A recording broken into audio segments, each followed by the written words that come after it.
Marlène Schiappa œuvre activement contre le harcèlement de rue.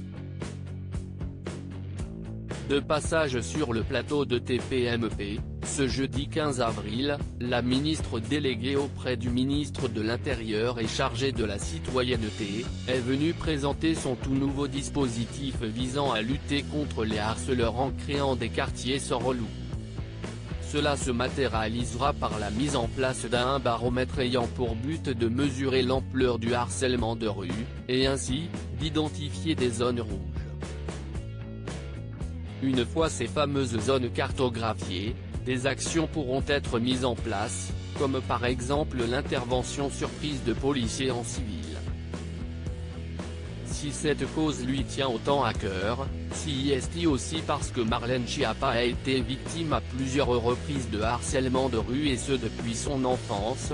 Moi j'ai grandi dans une cité sur le bord du périphérique et avec ma sœur très clairement on devait fomenter des stratégies d'évitement avant de sortir, a expliqué la femme politique de 38 ans avant de poursuivre. On regardait par la fenêtre, on disait y'a la bande qui est là y a un type qui est là, donc là on fait comme si on n'entendait pas. Là on avance et c'est une situation inadmissible pour la mère de famille qui entend bien tenter d'y mettre fin une bonne fois pour toutes grâce à ces nouvelles mesures.